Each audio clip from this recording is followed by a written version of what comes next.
Hi guys! Welcome back to Yanni's room. Tara, pasok. Feel at home. Sorry. Wait, okay, pinigilan ko. Pinigilan ko mag-sorry, okay? Sorry, wala akong episode last week kasi pasensya na, guys. So, whatever. I'm here, okay? Andito na ako. So, wait, ina-debut ko muna sa inyo yung Boko. Na-debut na pala siya. Dun sa recent na Sunday episode namin ni Alan. Yung bagong Boko na to. Pero kasi, di siya styled right now. Ang ganda pa rin! Ay, ang ganda ko, no? Crazy. Grabe ngayon na ulit ako nag-microbangs after ilang years. Parang ang last na microbangs ko pa yung nung pandemic. Yung ako lang yung nagugupit. Kumalat yung meme na yun eh. Naging reaction yung picture ko na may microbangs ako. Ngayon lang ako nag-microbangs ulit. At ang sabi ko lang ay wow, sobrang sarap ko. Okay, naka-skincare na yung mukha ko kasi patulog na talaga ako dapat. Pero sabi ko, i-shoot ko na kaya tong episode na to. Yep, amats mag-shoot. So that explains the very makintab na complexion and then ang mga pimple patch kasi, oh my God. Hindi ko alam kung ano nangyayari sa itsura ko right now. Biyahe din kasi ako ng biyahe. Labas ako ng labas. So feeling ko, nauusukan yung mukha ko, mas nag-grow yung pimples. Anyway, andito ako ngayon sa harapan nyo to talk about a very personal experience that I've been having recently. Taray. Bago ang lahat, inom muna ako sa aking emotional support chocolate drink kasi I need it. Yep. Itong feeling na gusto kong himayin tonight ay something na I did not expect na mai-experience ko. Pero feeling ko it's sobrang normal niyang ma-experience and a lot of people experience it. Actually, madalas ko lang siya naririnig sa ibang tao dati. Tapos, nakaka-empathize naman ako, ganyan. Pero feeling ko, hindi ko siya fully nagagrasp. Like, hindi ko magets kung ano yung feeling. Kasi akala ko nga, hey, I don't have that. I see myself as a very confident na person. Hindi ako very confident na person eh. Confident akong tao and madami akong doubt sa sarili ko actually. Pero hindi ko alam if to that extent ba. So, ano ba yung sinasabi ko, di ba? Well, I'm talking about imposter syndrome or imposter phenomenon. Actually, recent studies prefer na tawagin siya as imposter phenomenon than syndrome kasi yung paggamit daw ng term na syndrome, parang it implies na itong feeling na to ay individualistic lang siya na problem when it is more complex than that. So, pwede kayo magbasa ng studies about it. Pwede ko rin siguro i-explain pa yon further later. Pero i-explain ko muna kung ano yung impostor syndrome or phenomenon. Pwede ko bang gamitin na lang yung syndrome? Parang mas yun kasi yung common na alam ng mga tao eh. Pero basta, just so you know, mas tinatawag siya na imposter phenomenon right now. Lalo na sa formal articles or scientific articles. So, yung imposter syndrome, ito yung experience of doubting your abilities. O, di ba? Parang pag sinabi mo yun, di masabi mo na, lahat naman tayo nararamdaman yun eh. Ako nga, sobrang dinadoubt ko rin naman yung abilities ko even before. Pero feeling ko, mas ibang level kasi yung impostor na feeling. Yung feeling mo, niloloko mo yung mga tao. Ganyan. So, ano ba yung feeling na to? So, yung imposter feeling is, ito yung kapag naput ka sa isang mataas na position, let's say sa job, or nabigyan ka ng sobrang gandang opportunity. Example nito, magkakaroon ka ng first feature length. Feature length? Full length. First full length na project. Basically, debut mo sa isang full length and then debut mo rin sa Cinemalaya. Yung ganun kalaking bagay.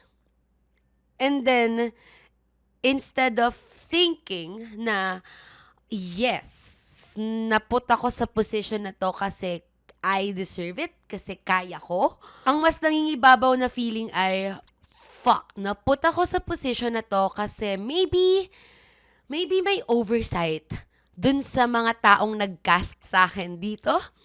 Or maybe because sinwerte lang ako. Example lang yun Example lang yun. Hindi actually, yun yung nangyayari right now. Baka hindi nyo alam. Oo nga pala, sobrang grateful ko for it. Okay, don't get me wrong. Sobrang happy ko na hindi lahat nabibigyan ng ganitong opportunity, Part ako ng isang film na nakasama sa Cinemalaya, which is yung Status Rejected, directed by Van Pascual. So, wow. Feeling ko, tapos kami mag-shoot. I mean, ini-edit na yung film eh. Ilalabas na yun sa August eh. Na-announce na nga, nakapag-press ko na nga ng Cinemalaya, di ba? Pero feeling ko, until now, hindi ko fully napaprocess na kinonsider ako even for that role. Nag-audition ako even for that role. At natanggap ako. At nakast ako. Fuck, at nag-act ako. And right now, as of speaking, ine-edit na ata nila yun. Showing na yun eh. Hindi pa rin ako fully makapaniwala. And I hate na I'm feeling this way. Kasi, as a person, confident akong person. Yes. Ayoko na nagkakaroon ng gantong thoughts kasi malakas yung paniniwala ko sa law of attraction and law of manifestation. Kung ano yung energy na pinuput out mo sa universe and actually yung energy na ini-internalize mo so much, ayun yung nagma-manifest into things. Yun yung nag-a-actualize. So, ayoko talaga na nag-entertain ng negative thoughts. Ayoko na nag-speak about negative thoughts kasi malakas yung paniniwala ko na mangyayari siya. Like, yun yung mangyayari. Dati nagjo-joke lang ako about hydrocephalus kasi natatawa lang ako dun sa word na hydrocephalus. Nag-joke lang ako about it in 2021 and then in 2024, I got it. So, malakas yung power ng words and thoughts and energy. So, ayoko na nagka-harbor ako ng gantong feelings. But I can't help but feel this way. Kasi, wow! Grabe! Ang laking bagay niya. Yung feeling na, okay, pinag-usapan ko to kanina with my friends, si Chelo tsaka si Kim, kasama ko sila kanina. Nagtatanong ako sa kanila, nagkaroon na ba kayo ng feelings of imposter syndrome? Tapos shinare ni Chelo na nung nakapasok siya ng UP, nagkaroon siya ng gantong feeling. Kasi hindi naman siya yung tipo ng tao na sobrang grade conscious nung high school siya. Hindi siya yung kilala sa tropa niya na sobrang grabe mag-study. Tapos, nakapasok siya ng UP. Trinay niya lang naman. So, yung mga friends niya nun, parang, nagulat, na ganyan. Parang, wow, nakapasok ka ng UP. So, dun siya nagkaroon ng feelings of imposter syndrome. Kasi feeling niya, like, bakit siya andun? And, dinescribe niya yung feeling na yun as, alam mo yung para kang nag-darts for the first time, and then, biglang bullseye. Ganon exactly yung feeling for me. Naniniwala naman ako na yes, capable ako of it. Hindi naman ako ikakas ng mga tao for that role if hindi sila naniwala na capable ako of it. Again, nag-audition naman ako. Pinakita ko sa kanila na ito yung ginawa ko, ito yung skills ko, and if naniwala sila na, wow, fit ka for this, bakit ko kino-question, diba? Hindi ko questionin yon. Pero ang hirap, tangina pa. For some reason, ang lakas nung doubt ko wow, nakuha ko siya. Parang merong feelings of, parang, no, sinuwerte ka lang. Kaya ka andyan. Which is, naniniwala naman ako na, alam mo yung mga good things na nangyayari sa atin, both, a mixture siya of luck and hard work. Alam ko na meron naman akong hard work na pinut into things. Kaya ako nasa position ko right now. Ina-acknowledge ko naman na nare-recognize yung podcast kasi meron akong work na pinuput in dito. Inaaral ko kung paano maging better na host. Inaaral ko kung paano maging better at my job. And so, if meron akong nare-reap na rewards for it, I'd say deserve ko kasi I worked hard for it. Yes. And then, haluan mo lang din ng swerte. I feel like I am a very, very lucky person. I don't know why. I don't know if I deserve it. At tingnan nyo, that is the imposter speaking. Narinig nyo? yung ganong wordings and ganong thoughts na parang, bakit siya sa akin binibigay? Hindi ko alam kung bakit. Feeling ko mahal ako ni Lord. Hindi, pero really, na-acknowledge ko na sobrang lucky ko na tao. I mean, yung pagko-content, even, matagal ko na siyang nakikita as luck. Nag-start lang ako as Yani Hatesu dahil sobrang random lang. Nag-upload lang ako ng skit nung 16 years old ako. Hindi ko talaga siya plinano. And then, nag-boom siya. Tapos, how come meron pa rin akong career at this point, right? Grabe yung longevity. And I truly appreciate that. Okay, naalala ko yung article that I did with Pulp. Nung in-interview nila ako about it, sinasabi ko doon na nag-ooperate ako mainly on vibes lang talaga. As in, kahit ako, hindi ko alam kung paano ako nakaabot sa point na to. Feeling ko sobrang swerte ko lang talagang tao and the people seem to love it. And merong sinabi doon si Simon, yung nagsulat ng article na yon na tumatak talaga sa akin, which is yung sabi niya, but listening to me talk, may realize mo, maybe hindi ko na-realize, hindi na-realize ni Yani, pero may realize mo as a listener na meron din talagang work that goes into it, na binild ko rin naman talaga siya consciously, even if I think unconscious ko siyang ginawa. Do you get it? Like, even if feeling ko hindi ko siya plinano rigorously, meron akong work na pinut into it. So, nung nabasa ko yun from that article, dun ko lang siguro siya na-realize na, oo nga, I mean, yes, sinuwerte ako na up until this point, meron akong career in what? Sa pagko-content. Sobrang fast-paced ng content, ng industry ng content. Ang daming pumapasok, ang daming lumalabas. Pero, andito pa rin ako. In a way, may na-establish ako for myself and hindi lahat ng tao nakakagawa nun. And yes, maybe because swerte ako, but also because meron akong pinut na work into it. Ulit-ulit ako. Nakailang put na work into it na ako.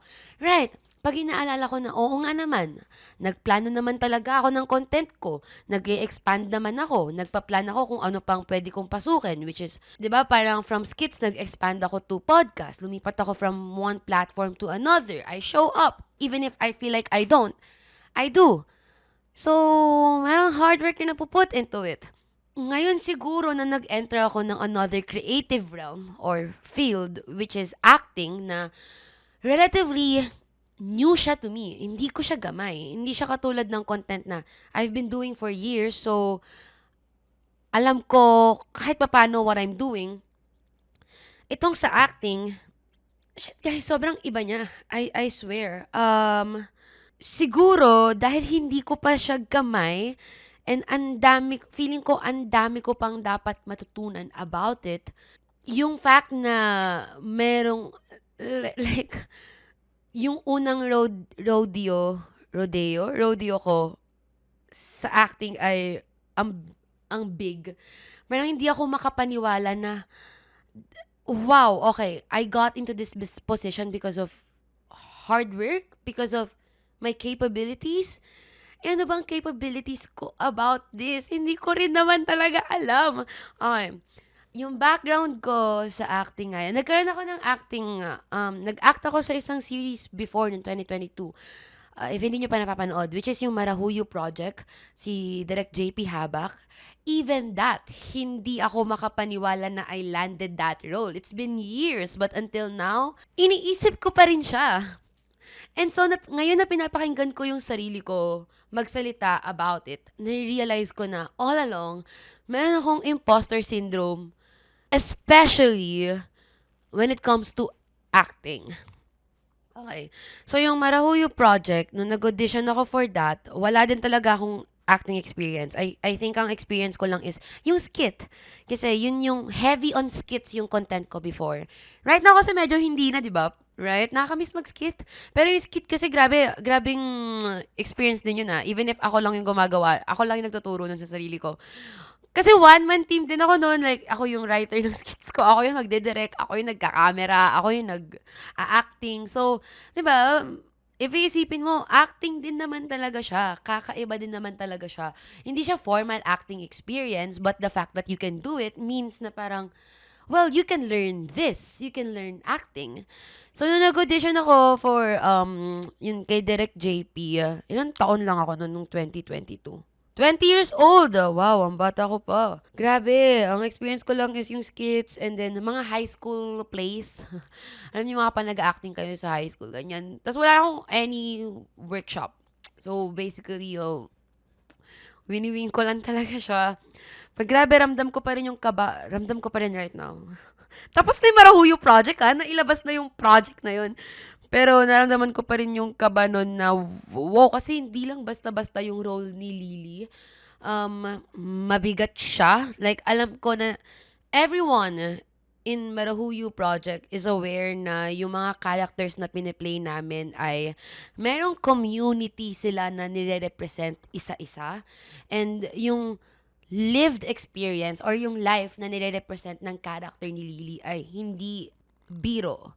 Which is, about intersex people na sobrang scarce ng representation sa media.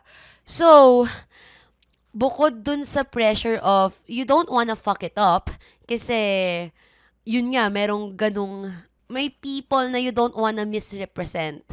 Grabe din yung pressure ng ang ina first time mo mag-acting. Tapos, grabe, I remember na hindi ko talaga gamay yung prod that time. Na-war shock ako noon nung nag-acting ako sa Marahuyo project kasi apparently, hindi linear ang pag-shoot ng film and ng series.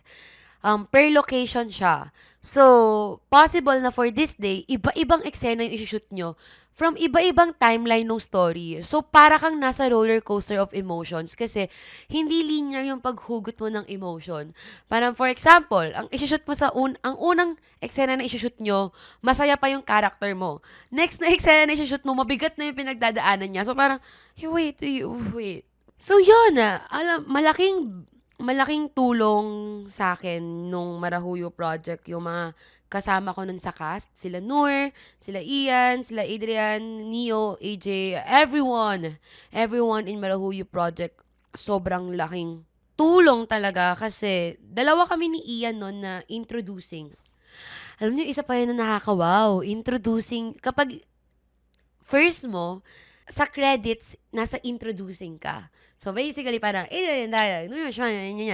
introducing, Ian Villa, and then Yanni Villarosa, kasi first namin nun. Kasi, wow! Okay, nung time na yon vino-voice out ko din sa kanila yung fear ko na, shit, hindi ko alam kung paano umiyak, wala akong acting shit, I don't know why I'm here, but I'm here. Nung time na yun kasi, okay, kahit noong 2022, kahit to Marahuyo project, meron na talaga akong gantong doubts. Pero tinatry ko siyang i-overcome. Kasi, mahirap kapag riddled ka with doubts or kapag magpapakain ka sa doubts habang gumagawa ka ng ganong thing. Like, habang gumagawa ka ng ganong project. Kasi ang mangyayari, you would be so in your head na ma-fuck up mo na lalo yung ginagawa mo. So, even if super lakas na mga boses sa utak ko that time, feel ko na overcome ko siya kasi yung mga kasama ko noon, sobrang talagang tight-knit kami nung sa Marahuyo project. Laking tulong. And after Marahuyo project, noong 2022, ang tagal pa nun na era, like 2024 pa na air yung Marahuyo project. So, from 2022 to 2024, wala din talaga akong acting gig. Okay? Hindi ko nga alam if nag-acting workshop ako. Hindi ako nag-acting workshop kasi nasa college ako nun eh. Nag-act ako sa isang theater play na sobrang proud ako of. Feeling ko sobrang galing ko dun sa theater play na yun. Ipagmamalaki ko. Kasi first ko yun eh. Yung walang kuyugan. Tas grabe lang yung experience na yun. Yun yung, feeling ko dahil gabi-gabi kami nagre-rehearse. Araw-araw kami nagre-rehearse. Naramdaman ko talaga na nag-put in ako ng work dito. So, kung ano man yung ilalabas namin, tiwala ako na dahil yun sa may hard work, dahil yun sa capabilities ko. So, maybe that's that's why sobrang confident ko about that. Hindi ako super confident, kinabahan pa rin ako doon sa theater play na yun. Pero proud ako of it. So, yun lang yun. Yun. From 2022 to 2024, yun lang yung naging acting gig ko. And then now, noong 2024, nag-start akong sumali sa mga student films. Nag-start akong mag-audition. As in, sinesend ko lang sa kung saan-saan yung ano ko. Pag may nakita akong casting call ng mga student films, mga thesis films, sumasali ako, ganyan. Read ako. And ang dami kong nakilalang filmmakers because of student prods. And right now, yung mga student filmmakers na yon na naka-work ko before, sila yung mga kumukuha sa akin sa projects ngayon. Sila yung mga naka-work ko ngayon. Actually, yung director ko for Status Rejected, si Direk Van, ay naka-work ko lang siya sa isang student film before. And now, director ko na siya. Feeling ko, if nanonood nito si Direk Van, baka makaka-relate siya sa akin kasi parehas naming first time. I mean, hindi niya first time magdidirect, pero debut film niya, and ang debut film niya ay sa Cinemalaya. That's so big. And same for me, debut ko. And ang debut ko sa full length ay Cinemalaya. Tayo na parang pinapangarap ko lang yung Cinemalaya dati, guys. As in, ini-speak ko lang siya into existence. I know, like last year or 2024, sinasabi ko lang siya, sabi ko, in the future makakapag-Cinemalaya ako.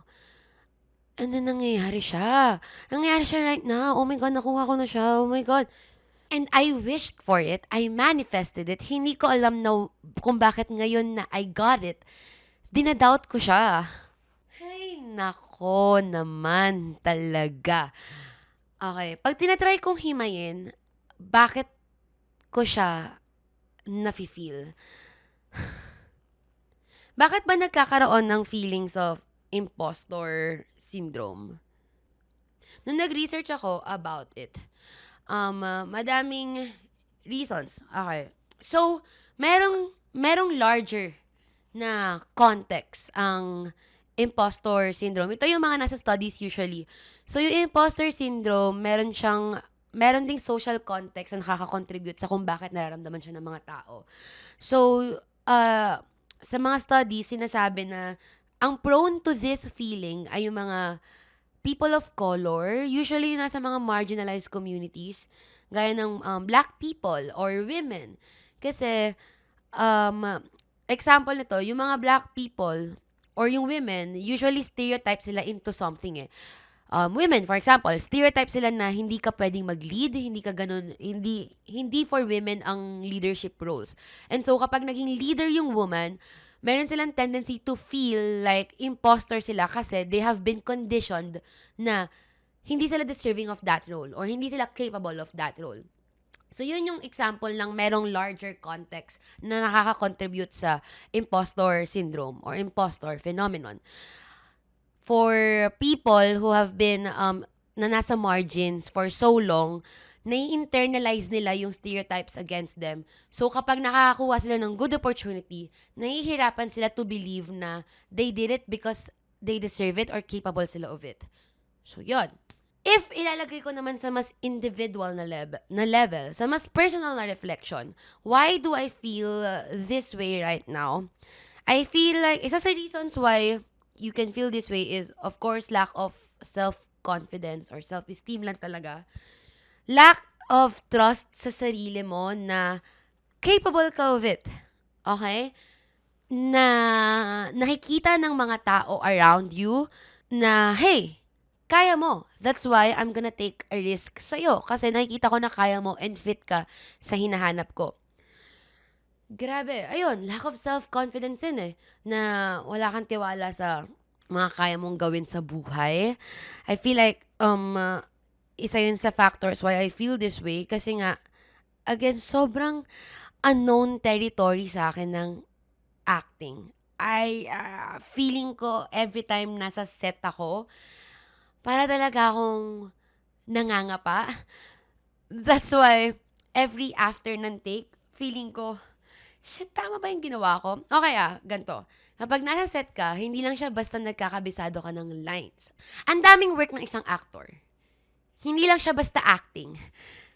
Kapag pumasok ka sa isang set, aaralin mo yung blockings mo. Kasi syempre, yung camera, sinet up nila yan. So, kailangan alam mo saan ka pupwesto, tatandaan mo yung markers mo.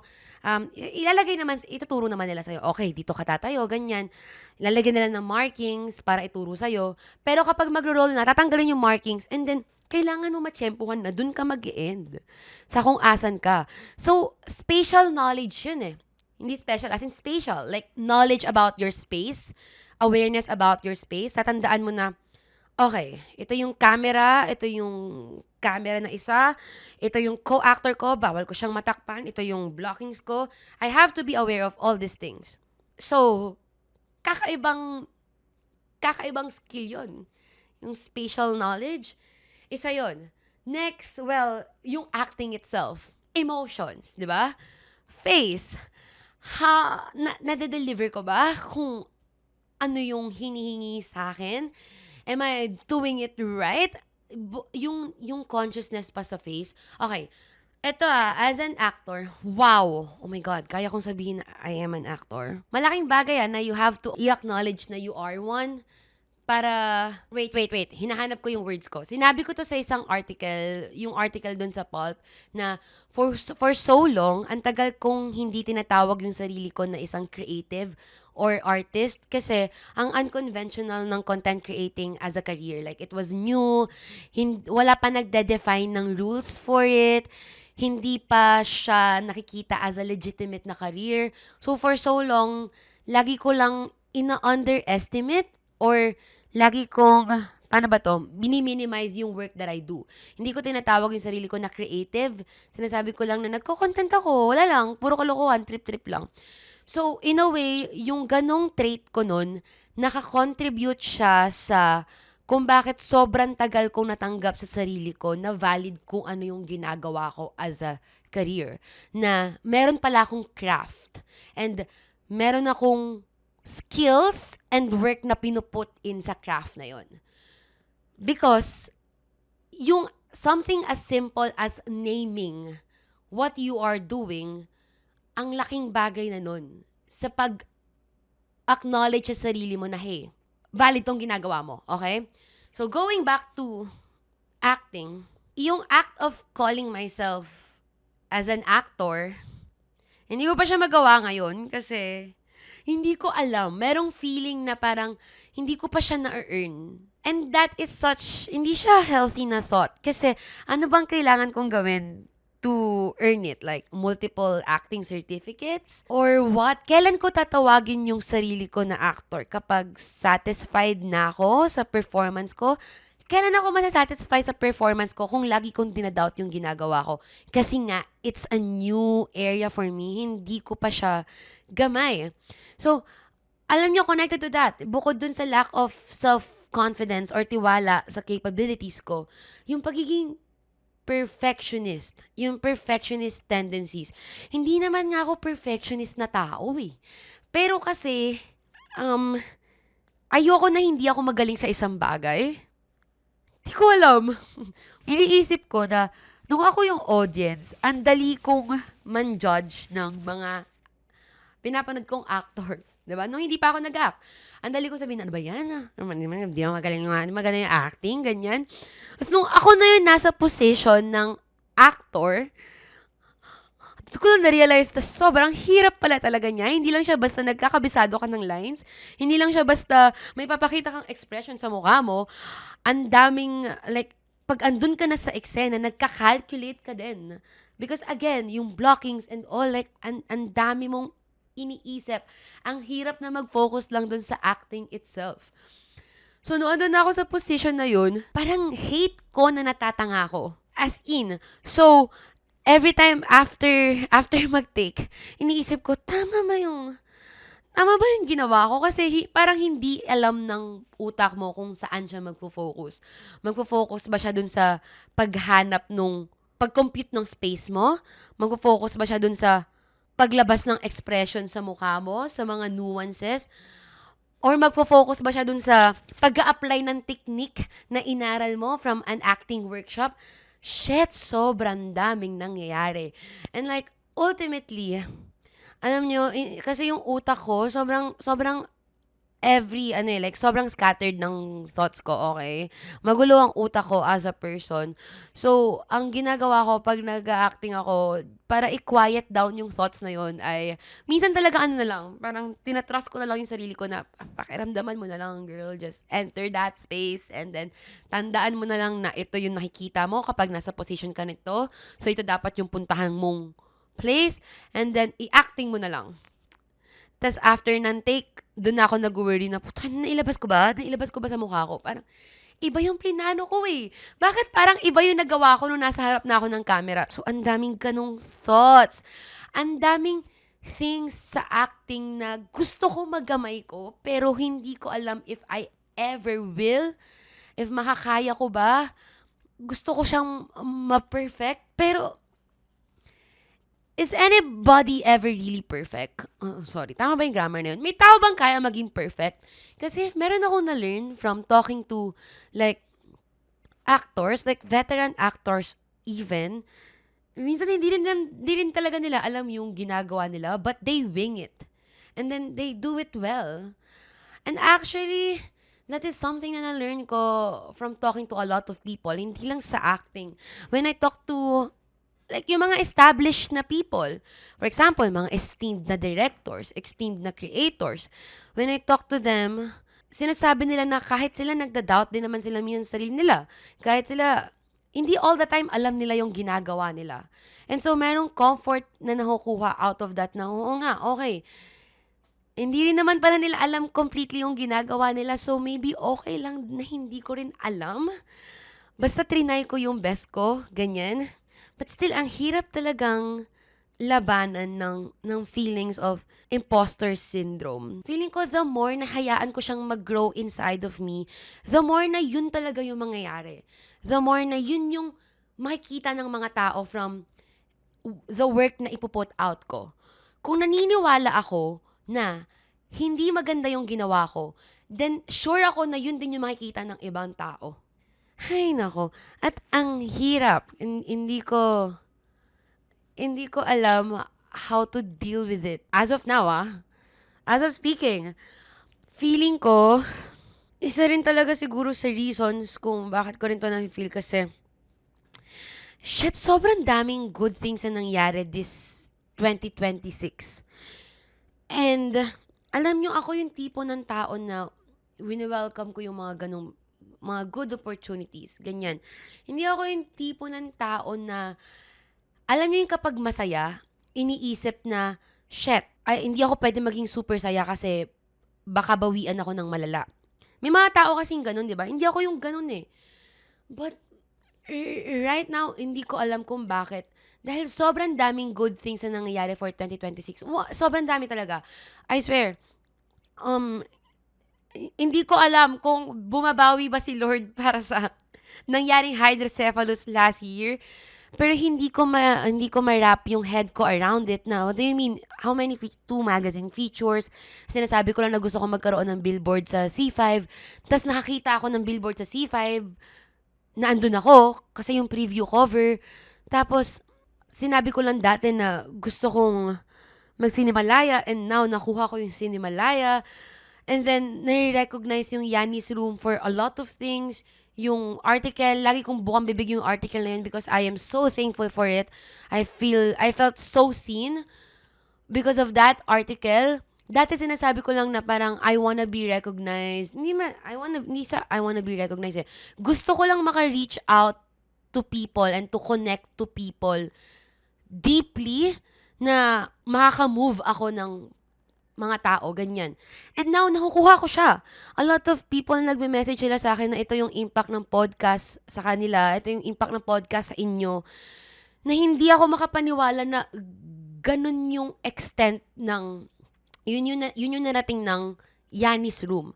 Alam nyo, sobra ako natutuwa kapag nagpo-post kayo sa FB group natin or nagme-message kayo na binabalita nyo sa akin yung good things na nangyari sa inyo, na nakapasa kayo ng gantong board exam, nakapasa kayo ng gantong licensure exam, or nakakuha kayo ng gantong trabaho and gusto nyong ibalita sa akin kasi nung nagre-review kayo, yung podcast ko yung kasama nyo. Alam mo yung gano'n na parang, shh, ha? may ganong pangyayari, meron akong ganong nagawa, ang hirap niyang paniwalaan. Honestly. And because nangyayari siya all in 1 year, nagkaroon na ako ng feeling na, shit, babawiin ba sa akin to next year? Which is again, hindi naman ako ganun, but I can't help but feel that way. Which is, I don't like. Kasi, kapag may gantong binibigay sa'yo ang universe, the best way to respond is to be grateful. You know, kailangan mo siyang i-welcome. Kailangan mo siyang namnamin. Kailangan mong paniwalaan na you deserve it. Kasi, that's the only way na magko-continue siya na dumating. Like, that's the only way na you can attract abundance. If you feel grateful for the things na binibigay sa'yo. Rather than questioning bakit siya binibigay sa'yo. So, sobrang hirap lang talagang mag-wrestle with these thoughts of imposter syndrome. Kasi feeling ko right now, I am on the verge of something big. This year feels like, para akong natatakot akong gumawa ng mga decision. Kasi feeling ko, parang isang decision lang, I will fuck it all up. And I don't want to fuck it up. Nakaka-contribute din yung... Hindi ko alam kung makakount mo ba siya as scarcity mindset. Pero feeling ko meron akong ganon. Siguro, dahil galing ako sa isang background na, opportunities are not handed to me.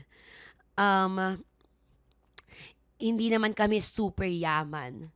So, ngayon na meron akong gantong opportunities or blessings, kumikita ako ng enough to sustain yung mga needs, hindi lang needs, pati mga luho ko, at hindi lang ko, pati ng pamilya ko. Yung fact na meron akong gantong job and career na I love, and I enjoy doing. I'm earning from doing something that I love. Hindi lahat ng tao nakakuha ng ganong opportunity. Hindi lahat ng tao nakakuha ng gantong opportunity. Kaya ayoko siyang masayang. Kasi galing ako dun sa background na wala. Alam mo yun, hindi basta-basta na ibibigay ang gantong opportunity para sa mga taong katulad ko. What I'm saying is, hindi ako nepo baby. Hindi. I mean, sa isang system na hindi na andun ako sa position na hindi ako nag-benefit from this system. Bawat opportunity na darating sa'yo, ayaw mong i-take for granted and ayaw mong sayangin. So, parang nakakatakot gumawa ng malalaking decision kasi malalaking decision or malalaking risk kasi parang ang daming at stake na baka kapag meron akong ginawang decision na hindi maging tama, nakakatakot mag-risk, baka mawala sa akin all of a sudden lahat ng opportunities na to. And hindi ko yun afford. Ngayon, ang cons naman nung ganun is, kapag nasosobrahan ka sa takot, nasosobrahan ka sa risk, ay nasosobrahan ka sa takot na mag-take ng leap of faith, bigger decisions, bigger risk, kasi again, sobrang takot na takot kang mawalan, hindi ka rin mag-grow. Kasi you're not risking anything. So, medyo stagnant. Nandun ka lang sa area na safe, nandun ka lang sa area na at most like complacent. Okay, for example, meron akong gantong money right now kasi kinita ko. Dahil meron akong scarcity mindset na feeling ko kapag ginalaw ko yung money na yun or nilagay ko siya sa isang bagay na sobrang high risk, at hindi mag-work yun, mawawalan ako ng sobrang big.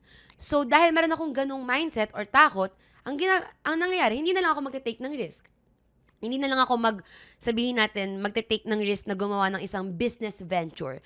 Na, alam mo yon, pwedeng mag-work, pwedeng hindi. Pag nag-work, mag-grow yung money. Right? Need mo kasi mag-take ng risk for it to grow. And because meron akong gantong mindset na, hindi ako... Parang hindi biro yung mga opportunities na meron ako right now. So, sobrang natatakot ako na pakawalan sila.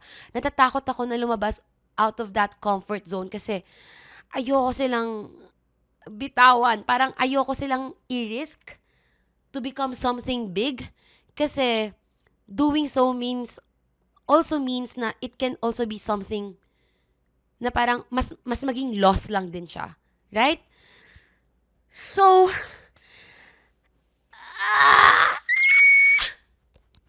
so itong scarcity mindset na to, what I'm saying is, nakaka-contribute din talaga siya dun sa feeling of, ewan ko, nakadagdag siya dun sa fear na if hindi ako mag-do well sa endeavor na to, hindi na ako magkakaroon ng another opportunity to do it again. Parang, parang I have to maximize every opportunity kasi if I don't, hindi na siya mauulit. Wala akong safety net.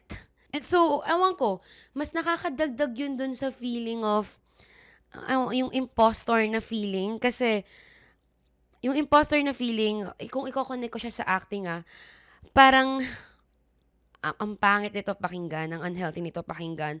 Nung nung nag-acting ako, alam nyo yung fear ko na parang, shit, baka ma-realize nila midway na hindi naman pala talaga ako magaling. So yun yung feeling ng pagiging impostor eh. Yung fear na baka ma-discover ng mga tao na nagtiwala sa'yo, baka ma-discover ng mga tao na, fuck, fraud ka. Niloko mo lang kami. Hindi ka talaga magaling. Yung ganong feeling, nakadagdag siya sa akin. Sobrang takot na takot ako na baka ma-realize nila na hindi naman talaga ako magaling. And then midway, bigla silang magsisi na ako yung andon. And so, yung ganong thoughts, hindi rin siya nakakatulong eh. Kapag gumagawa ka ng project. Kasi, again, pag sobrang lakas ng ganong thoughts, at sobrang apektado talaga yung performance mo. If hindi mo siya matututunan paano i-overcome. Kasi magpo-focus ka na lang dun sa, shit, what if malaman nila na niloloko ko lang sila?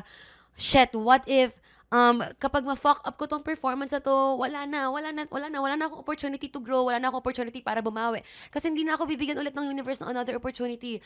So, mawawalan na ako. I mean, like, but fuck, magi-spiral down ka talaga. So, naming ganong feeling. Naming ganong, alam mo, hindi ko alam if that makes sense. Pero kung isa-summarize ko lang yon, yung scarcity mindset, mas napapalala niya yung feeling na mag-fuck up sa isang project. And so, mas napapalala niya rin yung self-doubts. Mas napapalala niya yung kapag nakuha mo na yung opportunity that you have, hindi mo mapagkatiwalaan yung sarili mo fully. Ngayon ko lang na-realize, yung pag-i-explain ko ng scarcity mindset that I have, connected pala siya dun sa mga ine-explain sa mga scholarly articles na ang laking contribution din ng social context sa pagkakaroon ng impostor syndrome ng isang tao. Because again, if you came from a background na hindi talaga nagbe-benefit from this system, ay, mahihirapan ka talagang i-accept na you deserve good things and you are highly capable of whatever you are given. Anong grammar? Hindi, parang, ayun, you're highly capable of whatever position you are given. Ayokong pangunahan yung project. Of course, super excited ako na mapanood nyo yung Status Rejected kasi nag-work hard naman ako for it, okay? Even if meron akong gantong feelings of imposter syndrome. Ayun nga, alam mo, isa yan sa mga tanong ni Kim kasi pinag-uusapan namin, ino-open ko sa kanya na sobrang lala nung gantong feeling ko nung nag-acting ako. Hindi lang dun sa film eh. Parang meron ako mga acting gigs lately na grabe, I am so in my head. And then, iniisip ko, bakit ba ako nag-worry? Hindi ba ako nag-prepare na? Nag-prepare naman ako. Bakit ko dinadoubt na hindi ko kakayanin yung ginagawa ko? Parang tanong ako ni Kim na, alam mo, you did your best naman eh. Did you do your best? Magandang question yun eh. If gusto mong i-address yung imposter syndrome na, why am I feeling this way? Bakit ko dinadoubt yung sarili ko? Did I not do my best? Hindi ba ako nag-prepare properly for this job? And the answer is, I did. Nag-prepare naman ako for it. Hindi ko lang masabi if kulang yung preparations ko. Grabe, I am really overthinking. Feeling ko nag-overthink lang ako na, alam mo naman na ginawa mo yung kaya mo. Alam mo naman ginawa mo yung best mo. Yung mga tao din naman around you, for sure sasabihin naman nila if pangit talaga yung performance mo, right? Ang lala talaga ng performance anxiety. Yeah, again, pagkatiwalaan mo yung mga collaborators mo, sasabihin naman nila siguro sa'yo kapag pangit. But then again, dun ulit sumusulpot yung boses sa utak ko na, what if hindi lang nila kayang sabihin sa'yo? What if pangit talaga, pero sabi nila, bayaan na, wala na tayong time. Kailangan natin mag-move forward. Kasi, that's the thing. Isa pa pala yun sa acting. Another challenge is para siyang may time limit. Meron din talaga siyang limits kasi even if gustuhin mong umulit ng take kapag hindi ka fully satisfied dun sa ginawa mo, hindi siya palagi mapagbibigyan kasi sa Pilipinas, limited ang budget sa mga productions natin. Sobrang hirap maghanap ng pera para sa mga pelikula. Okay? Kaya nga, sa mga pelikula or shoots, ang nangyayari, alam niyo yung medyo inhumane na yung working hours kasi pinipilit ng mga prod na pagkasyahin yung ganito karaming eksena sa isang araw kasi limited yung budget nila. So, sa acting perspective or sa actors naman, paano yung nagtitrickle down? Kapag hindi ka satisfied dun sa isang take mo, let's say, hindi madaling mag-ask for another take. Hindi ka pwede magpaulit-ulit kasi luxury ang time. Because again, limited budget nga. So that's another factor. Para ka lang din may time limit na parang, okay, makakailan takes kayo if gusto talaga ng director na makuha kung ano talaga yung gusto niya. If kaya niyang i-extend yun ng kahit ilang takes, bahala na yung producer mong problema. Go, ganyan. Pero minsan nakakadagdag talaga sa doubt na, nakakadagdag dun sa voices in my head na, shit, what if nag-move on na lang talaga kami sa next take, kahit hindi pa sila fully satisfied? Kasi hindi na afford. Like, hindi na, limited na yung budget natin and limited na yung time natin. So, what if hinayaan na lang nila? And that's very possible. Dami talagang factors na nag-go into it. Sobrang complex na job ng acting. Kasi ang vulnerable din ng acting, by the way.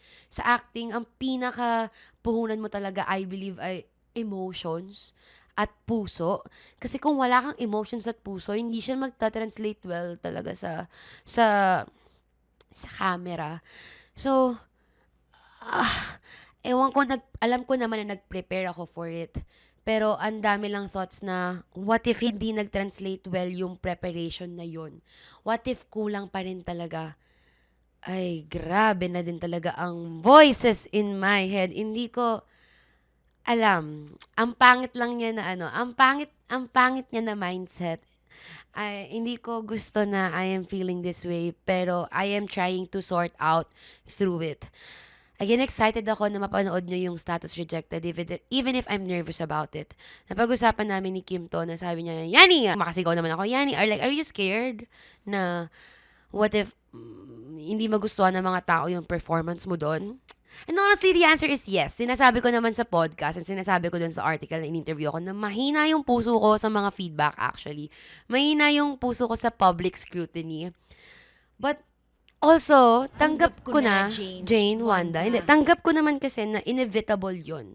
Kapag, as an artist, as a creative, hindi lang limited to acting even to writing, even to content creating, kapag meron kang pinut out, hindi mo na mapipigilan yung reactions ng mga tao. I think yun yung risk or cost that comes with putting your work out there. Parang hindi mo na, hindi mo na hawak yun eh. And hindi lahat ng tao magugustuhan ka. Kasi hindi naman lahat ng tao natatawa sa akin eh. And throughout the years, I've learned how to make peace with it. Siguro ngayon, ibang shit lang talaga to. Kasi grabe, sobrang vulnerable talaga ng acting as a craft. Parang feeling ko nakahubad ako. Feeling ko nahubadan ako. Puso ko yun eh. Parang work ko yun. And so, alam ko na once lumabas yung movie, syempre, magkakaroon ng feedback for it. And hindi lahat ng tao mapiplease ko. As early as now, ina-accept ko na yun. Yes, siguro, ngayon talagang ang gusto ko lang, sana nabigyan ko ng hustisya talaga yung character and yung story. Yun lang naman. Yun lang. Ang sagot ko dun sa tanong ni Kim na, ready ka na ba for like feedback na hindi maganda? Kasi for sure, merong hindi lahat magagandahan, ganyan. ang answer ko at ang motto ko for it is, expect the best, accept the worst. Instead of yung baliktad, na expect the worst, accept the best of something, since narinig ko yun before, lagi ko na yung ina-apply, expect the best, accept the worst. Expect the best kasi, again, naniniwala ako na sobrang powerful ng manifestations. So, even if hindi ko i-say out loud, yung fact lang na iisipin ko na lagi ako mag-a-assume ng worst about a work, ang mangyayari talaga ay yung worst. And ayokong i-attract yun. So, I am expecting the best out of it, even if ang laki ng feelings ko of doubt and ang laki talaga ng fear ko of entering this line of work and putting myself out there through acting. Nag-hope pa rin talaga ako for the best. I am sabi ko nga, 'di ba, I am always parang two delusions ahead. Feeling ko kasi coping mechanism din siya. Um, Radical optimism siguro. By Dua Lipa. Ano ba yung radical optimism? Eme-eme ko lang yun. I wanna be optimist about things. Kahit kinakain na ako ng gantong feelings of, hindi ko to deserve, sinaswerte ka lang, hindi ka capable of it.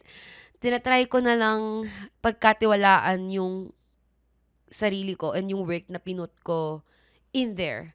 Pinagkatiwalaan ako ng directors ko, pinagkatiwalaan ako ng co-actors ko, and so, ito pa, pinagkatiwalaan ako ng friends ko. Alam nyo, sobrang thankful ko sa friends ko, sa community ko. Kasi, guys, mas naniniwala pa sa akin yung friends ko kaysa sa mas naniniwala ako sa sarili ko. Grabe yung support and admiration that I get from my friends na every time they say something about me, every time they appreciate something na I do, hindi ako makapaniwala na parang, fuck, ganyan mo ako nakikita. And sobrang wow na merong mga tao na ganun maniwala sa'yo. So, siguro, to combat those feelings of yung impostor feelings, ang iniisip ko na lang na yun nga, pinagkatiwalaan ako ng actors ko, ng co-directors ko, ng producers na kumuha sa akin, pinagkatiwalaan ako ng friends ko, pinagkakatiwalaan nyo ko, and every time I doubt myself, parang I'm doing you guys disservice. Parang dinadoubt ko rin kayo. Baka magamit nyo rin yun na every time dinadoubt nyo yung sarili nyo, binibetray nyo yung mga taong naniniwala sa inyo. Wait, good ba yun pakinggan? Or masyado ba yung harsh? I don't think that's harsh. Ako, for me, tinatry kong i-condition yung sarili ko na to see sa sarili ko what other people see in me. Kasi, repeatedly, pinagkakatiwalaan ako ng mga tao. Pinagkakatiwalaan nyo yung podcast ko, pinagkakatiwalaan nyo yung mga pinagsasabi ko, pinapakinggan nyo ako, pinapanood nyo yung content ko, and so, for sure, may reason for that. Right? And even if hindi ko pa fully ma-accept or hindi ko pa fully makita yun sa sarili ko, maybe minsan kailangan ko lang din kayong pagkatiwalaan. Nagkakatiwalaan ko kung ano yung sinasabi ng friends ko. Hindi naman siguro nila ako binobola. Lang. Malaking tulong yun. Malaking tulong na i-condition yung sarili mo na, hay, nako, hindi ka ipuput sa certain positions ng mga tao just because trip lang nila. Hindi magandang behavior yung feeling mo, parang yung naniniwala ka na eventually you'll disappoint people. Ang pangit nun. Recently ko lang talaga siya naramdaman. And siguro tinitake ko na lang siya as baka ko to nafe-feel right now kasi I am growing into another area or into unknown territories. Para siyang kasama siya sa experience of growing into something new, of improving, na I just need to give myself a chance then to make mistakes and to navigate this area na hindi ko pa alam. I have to give myself grace. Yun yung word. Kailangan ko maging graceful sa sarili ko kasi bakit ba sobrang harsh ko sa sarili ko right now? Yeah, we need to give ourselves grace. Especially kapag nag-navigate tayo ng territories na sobrang bago lang to us. In a way din kasi, ewan ko, meron ding healthy na feeling. Meron ding good thing about feeling this way. Kapag hindi super yung imposter na feelings, helpful din naman. Gusto ko kasi kapag meron akong ginagawa, yung kabado pa rin talaga ako. Gusto ko yung kaba. Kasi ayoko maging complacent. Feeling ko kapag hindi ako kinakabahan, for example, kapag aakyat ako sa stage, kapag magbibigay ako ng talk, kapag mag-shoot ako ng podcast, kapag hindi ako kinakabahan, feeling ko, ay, sobrang complacent mo naman. So, minsan okay din naman nakakaramdam ako ng kaba at takot. Sadyang itong feelings lang na naramdaman ko lately, itong fears na to, grabe no, 2 episode na ako na nagdi-discuss about fears. Feeling ko lang, nagiging too much siya. That's why, hinihimay-himay ko siya. Because, gusto kong makarating dun sa ugat para ma-address ko siya. And para alam ko how to deal with it more properly. Another way siguro na naisip ko to cope with it is, alam nyo, ito, simple lang to. Yung something as simple as accepting compliments. Kapag may nag-compliment sa'yo na, wow, ang galing mo naman, ang galing mong mag-acting, let's say, manifesting. I-manifest ko na yun para sa sarili ko. Hindi, ang galing nung ginawa mong work dito, ang galing nung thought process mo, ang galing nung talk mo, ang ganda ng drawing mo, I like your idea, ang ganda mo right now. Kapag naka-receive ka ng ganung compliments or kapag naka-receive ako ng ganung compliments, instead of reasoning out or instead of saying na, uy, hindi, wala, actually, nahirapan nga ako.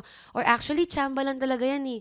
Instead of tanggihan ko pa, simply say thank you. Habang may nagsabi sa akin na, ang galing ng timing mo, pinapractice ko talaga na, oh yeah, thank you. Alam niyo, sobrang powerful nun. Words are so powerful talaga. Yung simple na pag-acknowledge na you received this compliment, you earned yung recognition na yon, and yung as simple as saying na thank you, grabe may internalize mo siya agad eh. Kasi hindi mo na kino-question na nakuha mo yung ganung compliment or yung ganung recognition. Hindi mo na iisipin na, totoo ba? Pag sinabi mong thank you, ina-accept mo na lang siya fully.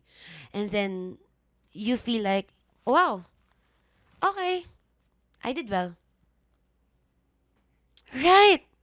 Sorry, ngayon ko lang siya fully, nilista ko lang siya eh. Nilista ko lang siya sa notes ko, pero ngayon ko lang fully na-realize gaano ka-powerful yung pag-accept simply ng compliments. And yung hindi ka na magre-reason out na, hindi. Wow. Words are so powerful. Alam niyo, sobrang powerful talaga ng language. Well, okay, yung diniscuss ko kanina, yung pag-claim ng isang label. For example, like yung pag-claim na pag-accept na I am an actor, calling yourself an actor because you're acting. So you are an actor. Calling yourself an artist because you are creating. Mayroong craft, may content may craft sa content creator. So artist ka, creative ka. Laking bagay na nun sa acknowledgement, sa pag-acknowledge ng existence mo. And then, I guess ganun din yung a simple thank you. Ina-accept mo na, oh yeah, I did that. Thank you. So, yun lang naman. Yup, I guess yun lang naman yung thoughts ko about imposter phenomenon. About me experiencing it lately and me trying to overcome it. Kasi, I feel like nag-grow na siya into unhealthy levels right now. Alam niyo ba na umabot ako sa point na because I was doubting myself too much, even if merong good news na, napag sinamalaya ko, grabe, laking bagay nun, di ba? Dati minamanifest mo lang and now it's happening. But because meron nga, nasa gantong state nga ako right now, dumadating ako sa point na kino-question ko if gusto ko ba talaga mag-act? Is it really for me? Real, kino-question ko talaga, and I think ang unfair nun sa sarili ko kasi ine-entertain ko yung ganong thoughts just because hindi pa ako fully magaling or perfect dun sa bagay na yun, sa acting. Kahit nagsisimula pa lang naman talaga ako. Parang hindi ko man lang binibigyan yung sarili ko ng chance to navigate it and improve. Parang immediately naiisip ko na lang na, hala, baka hindi siya para sa akin kasi parang feeling ko hindi ako super galing in it. Kailangan ba maging super galing ka muna sa isang bagay para ma-accept na deserve mo siya? 'Di ba? Yeah. Maybe that's why tinatry ko siyang himay-himayin right now. Kayo ba? Siguro I'll leave that question to you guys. Kayo ba? How do you deal with imposter syndrome or imposter phenomenon? How do you deal with these feelings? Maybe, matulungan nyo rin ako. Or maybe may mapulot kayo sa mga pinagsasabi ko ngayon. Again, I am really grateful para sa lahat ng good things na na-receive ko right now from the universe. I am very lucky to have it. I am very lucky to have you guys. Tangin na yung fact lang namin nakikinig sa akin yung mga tao. Crazy na yun eh. And yung fact na ang daming tao na nag-root for me. Ano ko, ang daming tao na natuwa para sa akin nung nilabas yung Cinemalaya announcement. And natatakot ako na parang, shit! Ayoko kayong i-let down! But, okay, instead of mag-dwell ako dun sa feeling na ayoko kayong ma-disappoint, may excite na lang ako for you guys to watch the film. Kasi I love it. So, yung Status Rejected, mag-show siya sa Cinemalaya from August 6 to 18. Kasama ko dun si Tita Ruby Ruiz and si Ate Alex, Alessandra De Rossi. Directed by Van Pascual. Please, supportahan nyo. And, yun lang. God. Siguro, dahil diniscuss ko yung fears na yon, I wanna end this episode with a thank you. Because again, sobrang powerful and thank you. Thank you guys for believing in me. Minsan it's so hard to do that, but thank you kasi malaking impact siya sa akin.